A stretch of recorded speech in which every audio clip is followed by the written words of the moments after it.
Bien le bonjour, bien le bonjour, oui, oui, oui, bien le bonjour, oui, oui, oui. Ah bah vous êtes là vous aussi, ah bah comme vous pouvez le voir, je reviens de vacances, je reviens de vacances, oui, bah j'en avais bien besoin. Attendez, c'est quand même bébé qui fait tourner la boutique, comme d'habitude, hein. Et puis j'ai envie de dire, bon, l'autre là derrière, il est toujours abonné absent, donc bon, je reviens, c'est quand même moi qui vais me taper tout le taf, hein. Eh oui, oui. Non, mais vous savez, c'est une passion, moi. Les archives, les news, tout ça, c'est mon métier, hein, journaliste de formation, je vous rappelle. Donc, je vais vous délivrer les dernières news de ces derniers jours, enfin, de cette longue absence que j'ai eue, bien entendu. J'étais loin de vous, mais tout proche dans votre cœur.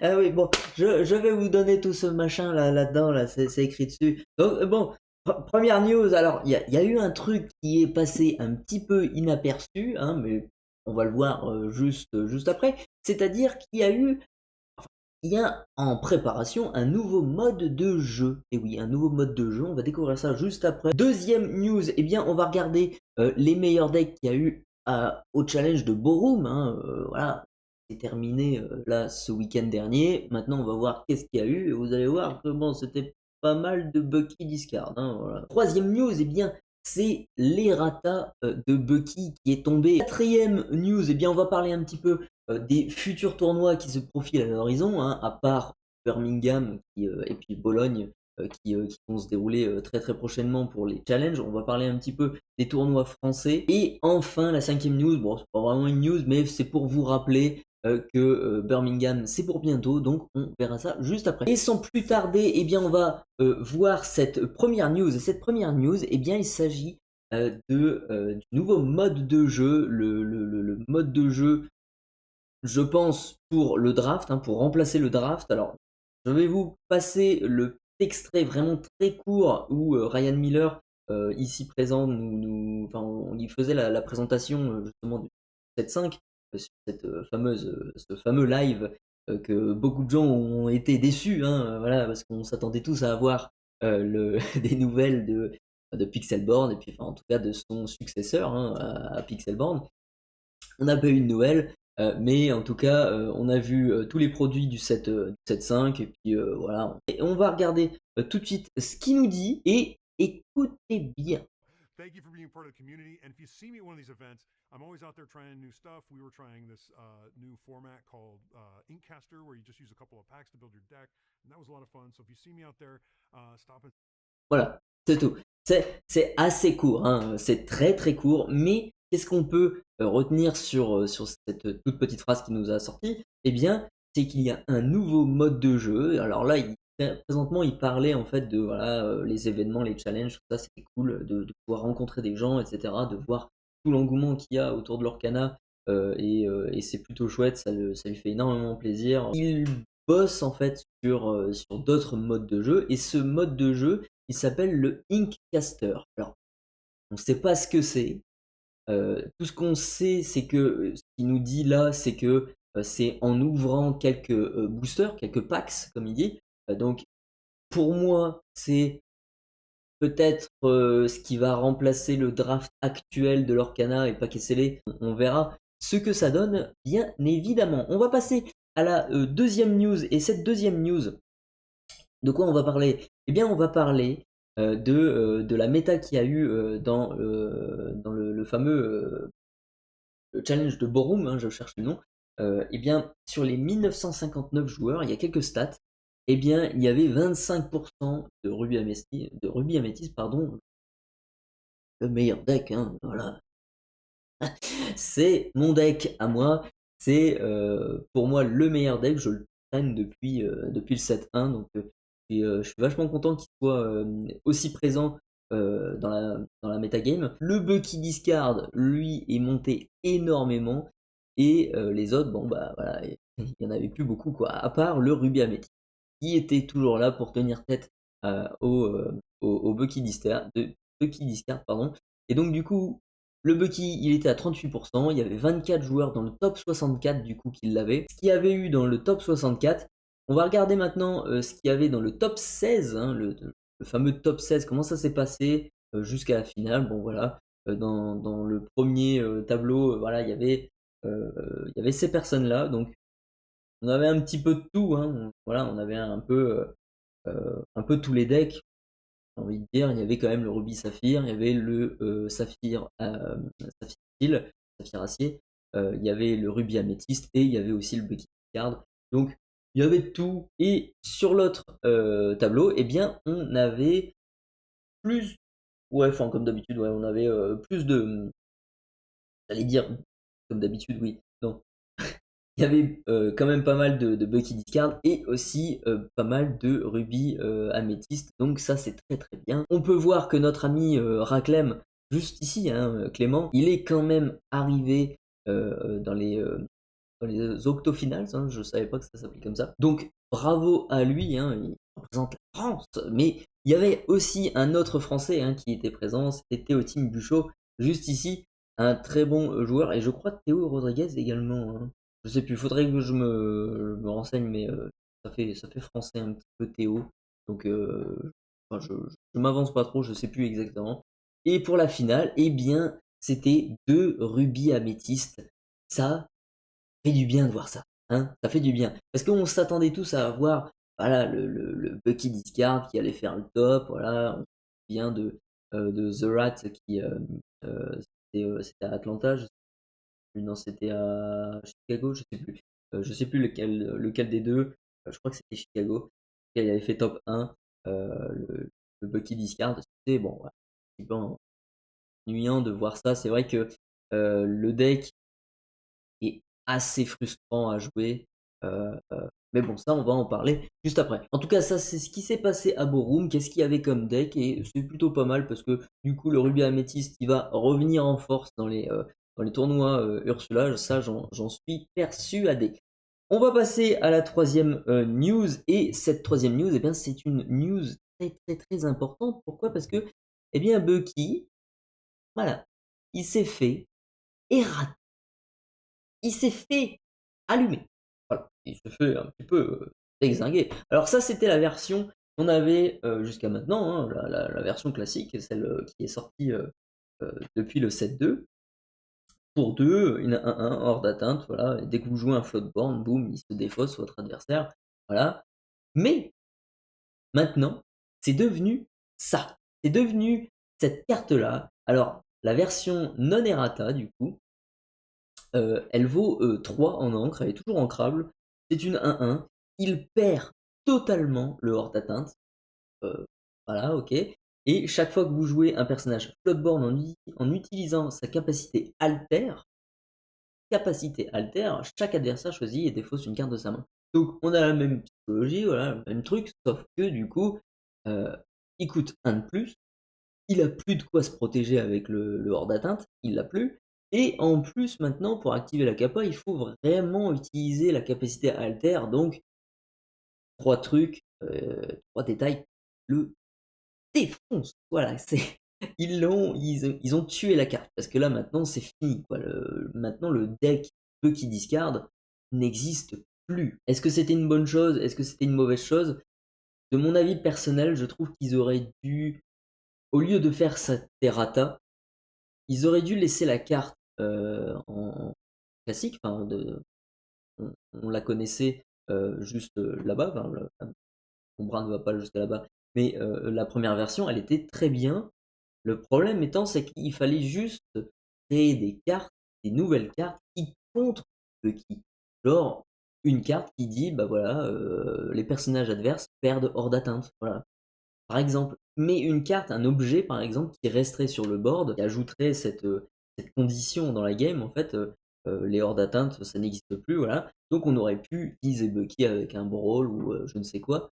Là, ça aurait été mieux pour moi de faire plusieurs cartes, des nouvelles cartes dans le 7-5, dans le 7-6, contre ce personnage, plutôt que de le dénaturer, enfin de totalement retirer sa force en fait pour moi de gâcher la carte quoi. Parce que finalement Bucky aujourd'hui moi enfin honnêtement, je le vois joué par personne maintenant. Maintenant, le seul deck discard pour moi qui marchera bien, c'est le jaune-vert. Le jaune-vert, lui, que j'ai rencontré dans mon premier tournoi Ursula.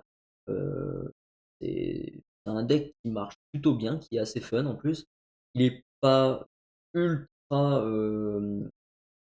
ultra fort, bon, c'est pas non plus le tiers 1, je pense pas.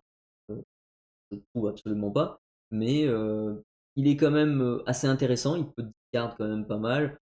Ça se joue avec le prince Jean, donc du coup, voilà, le joueur peut piocher quand même pas mal de cartes. Voilà, c'est juste dommage. Le truc important à savoir maintenant, c'est sa date d'effet. Eh bien, sa date d'effet, ça va être le 9 août 2024, donc du coup, à la sortie du 7.5 de l'Orcana. C'est définitif, hein, j'ai l'impression, on aura, du coup, ce Bucky qui existera uniquement dans cette version, donc bien dommage, voilà, mais bon, c'est comme ça. On va passer à la prochaine news et pour la prochaine news, eh bien, on va parler un petit peu des futurs tournois, qu'il va y avoir en France, hein. Alors on connaît du coup, le les prochains challenges, hein, qui vont arriver à Bologne, et aussi à Birmingham en Europe. Mais ce qui nous intéresse, nous, c'est qu'est-ce qui se passe, sur notre sol, dans notre pays, quels sont les gros tournois qui arrivent. Alors j'en ai retenu 2, c'est-à-dire c'est les principaux, gros tournois qui vont, se dérouler très prochainement. Alors voilà, il y a aussi, l'Octogone dont je vais pas trop parler parce qu'il y a très peu, d'infos, là-dessus, et à Aulnay également. C'est 2 gros tournois qui se dérouleront aussi très prochainement. Mais on va parler aussi, de ces, 2, gros tournois, également, dont le Lorca Quest qui va accueillir énormément de personnes, hein, on prévoit, voilà, un tournoi de 1 500 personnes, c'est énorme! C'est vraiment, heu, style, les challenges de Lille, le Room et compagnie, quoi, donc c'est vachement chouette, c'est plutôt cool. Alors c'est, un tournoi où il y aura quand même aussi, pas mal de, voilà, de gros lot, hein, voilà, le lot minimum du gagnant, il aura 20 displays. Waouh! C'est énorme, c'est vraiment, des très belles récompenses, pour les 5 sets en plus, hein. C'est vrai que c'est, et 20 displays, donc 4 de chaque set, ça c'est très chouette.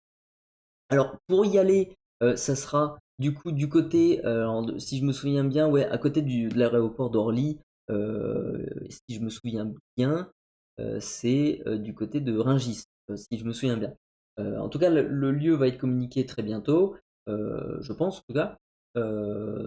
Donc c'est dans la région parisienne. Je pense que c'est assez simple pour y venir, hein. De toute façon, sur le compte Insta, vous pouvez y aller, et vous abonner. Bah, il y a tout qui est indiqué pour, comment y aller, et pour les invités, eh bien, il y a, Veronica, Di Lorenzo, ouais, on a également Javier, Salas, on a aussi César Vergara, et on a également, Émilie Abedira, je pense, on prononce comme ça, qui a fait une très belle carte. Voilà pour, cet événement. Alors ça va être assez chouette, ça va être un gros événement, je pense, donc je leur souhaite d'avoir, énormément de gens qui y viennent, et puis j'y passerai, hein, forcément.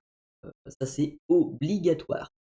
Ensuite, le deuxième événement qui se déroulera, alors ça c'est un événement qui est sur sa 5e édition, hein, la fameuse Lorcanadé. Pour ceux qui ne connaissent pas, cet événement, eh bien sachez que c'est un chouette événement. Moi, je suis depuis le premier, j'ai la chance de pouvoir y aller, depuis le premier, et ça s'est amélioré, au fur et à mesure, hein, des éditions, donc c'est, aujourd'hui un événement où vous êtes dans un cadre hyper sympa, dans un gros hôtel à côté de Disney. C'est quand même bien foutu. Il y a un gros tournoi également, alors inscription au tournoi 200 joueurs, donc du coup, super. On a aussi, un petit tournoi junior, hein, pour ceux qui, voilà, qui veulent dégommer les gosses, c'est par ici. Voilà. Il faut s'inscrire sur ce tournoi-là, voilà. On a également, une bourse d'échange, voilà, et pour échanger avec les gens, les passionnés qu'il y a, et également les collectionneurs qu'il y a, sur place. Il y a aussi des petites tables de jeu, voilà, pour pouvoir jouer, chill quoi, non compétitif. Il y a également des artistes qu'on va voir juste après et une boutique pour acheter plein de petits trucs, de l'Orcana et autres. Et pour le moment, les, invités, alors là, c'est quand même balèze là, au niveau des invités. Alors on a, premièrement, Valerio Buonfantino. Ensuite, on a le retour de Leonardo, Gammichele qui était déjà présent sur le l'Orcana D4, donc très, très bien et pour moi l'une des meilleures, illustratrices de l'Orcana, c'est Alice Pisoni, hein. C'est vraiment une artiste malade. Elle a fait, Madame Mime Renard, voilà, je cherchais son nom. Elle a également, illustré le Diablo, hein et enfin on a aussi, du coup cet invité-là et là, ce sont pas des moindres parce que c'est Matthew Robert Davis, c'est l'un des plus grands illustrateurs de l'Orcana avec, Nicolas Cole pour moi et pas que pour moi, c'est quand même l'un des, très, très gros illustrateurs de l'Orcana. Donc c'est quand même une chance de pouvoir, rencontrer ce monsieur qui je crois est british, il me semble que oui, il est anglais. Donc voilà, vous pouvez pas le croiser tous les jours, hein, en France, hein, déjà. Donc il a, illustré quand même pas mal de cartes, hein. On a la Ursula, voilà, ici on a la Elsa et sa version enchantée. Je rappelle, version enchantée, qui vaut à peu près 1 500 balles, hein, voilà. J'aurais adoré l'avoir, mais bon, je j'ai pas eu cette chance. J'ai pas eu le hein, voilà. J'ai pas eu l'opportunité. Bon, si vous voulez, rencontrer ces illustrateurs et illustratrices, eh bien ça sera, à ces 2 événements. Alors je pense qu'il y aura encore pas mal de d'illustrateurs qui seront, communiqués sur ces 2 événements, hein, je pense. Donc n'hésitez pas à prendre vos places pour ces, 2 événements et puis on va passer à la dernière news enfin! Ouh! On va terminer cette vidéo en parlant, des challenges de Birmingham et oui, sachez que c'est aujourd'hui, mesdames et messieurs et oui, aujourd'hui à 21 h à 21 h. Alors, je sais ce qu'ils communiquent, en tout cas ici, alors, à 20 h, BST, moi j'ai regardé, 20 h BST, ça veut dire 21 h en France, donc normalement c'est ça. Donc si je serais vous, voilà, je suis quand même là présent à 20 h si vous voulez tenter votre chance, à Birmingham et vous pourrez acheter vos petits tickets bien sûr sur le site du coup Fanfinity, hein. Maintenant ce n'est plus Tournament Center, même si aujourd'hui si vous tapez Tournament Center, vous tombez quand même sur ce site-là, Fanfinity donc voilà. C'est le nouveau, nouvelle présentation de ce site internet, voilà Tournament Center et nous allons nous laisser là. Et oui, c'est déjà la fin de cette vidéo. Merci de l'avoir regardée. Alors ça faisait très longtemps que j'avais pas sorti une vidéo, comme je vous le disais, j'étais parti en vacances. Et oui, c'est très important. C'est très important, c'est pour le moral. Le moral, sans ça, nous ne sommes rien. Eh oui, nous pétons des câbles. Déjà que j'en ai un là ouh, qui est assez compliqué tous les jours. Vous voyez, Bob, sympa, hein, très sympa, hein, mais il faut rien. Il faut rien. Donc j'ai envie de voilà. Bref, je vous recommande de vous abonner à cette chaîne YouTube. N'hésitez pas à lâcher un petit pouce vers le haut également, hein, ça fait pas de mal. Et puis on se retrouve dans une autre vidéo, dans une prochaine vidéo, j'ai envie de dire. Bon, allez, moi j'ai du taf, hein, donc prenez soin de vous et à tantôt.